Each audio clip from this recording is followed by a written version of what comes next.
कृषि बिल पर बोले केंद्रीय मंत्री नरेंद्र सिंह तोमर। कहा, कृषि बिल किसानों के हित में है और ये पीएम मोदी के संकल्प से आया है। जनता कांग्रेस की बयानबाजी को अब भांप चुकी है। उपचुनाव में बीजेपी की स्थिति बहुत मजबूत है। आइए जानते हैं उन्होंने और क्या क्या कहा। अभी भी चुनाव में सबसे बड़ा मुद्दा इसे बना।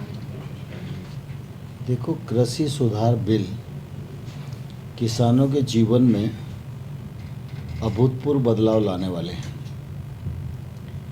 इससे पहले भी यूपीए सरकार इस बात का प्रयत्न करती रही कि वो इस दिशा में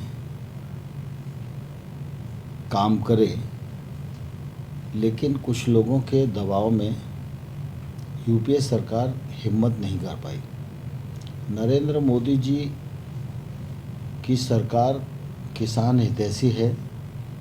मोदी जी कृषि को मुनाफे में लाने का प्रयत्न कर रहे हैं और इसलिए उन्होंने दृढ़तापूर्वक निर्णय किया और लोकसभा और राज्यसभा से बिल पास हो गए हैं और अब देश भर में ये लागू हो गए। जहाँ तक कांग्रेस का विरोध का सवाल है तो वो विरोध अप्रासंगिक है। कांग्रेस इन बिलों पर दोहरा रवैया अपना रही है। एक तरफ मैनिफेस्टो में कुछ अलग घोषणा करती है और धरातल पर आकर दूसरी बात कहती है।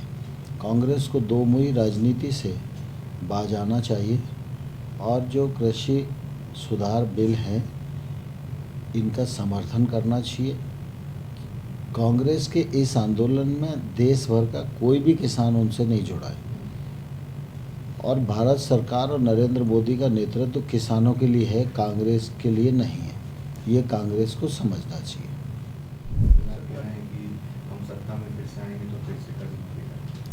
देखिए, कमलनाथ जी सत्ता में है नहीं और कमलनाथ जी सत्ता में आने वाले भी नहीं और इसलिए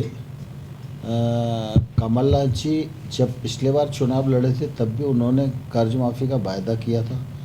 जनता से उन्होंने वादा खिलाफी की और इसी के कारण उनकी पार्टी में आंतरिक विद्रोह हुआ। भारतीय जनता पार्टी किसान हितैषी पार्टी है। शिवराज सिंह चौहान जब मुख्यमंत्री थे तब भी किसानों के हित में अनेक निर्णय उन्होंने लिए और अभी 6 महीना हुआ है कोरोना की इस प्रतिकूल परिस्थितियों में भी पीएम किसान सम्मान निधि में उन्होंने 4,000 रुपये प्रति किसान जोड़ने का निर्णय लिया। यह किसानों के हित में बड़ा निर्णय है। अब सम्मान निधि के अंतर्गत देश भर में लोगों को 6,000 रुपया मिलेगा, लेकिन मध्य प्रदेश के किसानों को 10,000 रुपया मिलेगा। उपचुनाव में भारतीय जनता पार्टी की स्थिति मजबूत है क्योंकि मतदाताओं ने इनका 15 महीने का शासनकाल देखा है और 15 महीने में जनता हाय तौबा करने लगी थी। कांग्रेस ने वादा खिलाफी की, कमलनाथ जी ने वादा खिलाफी की, लेकिन भ्रष्टाचार भी चरम पर था।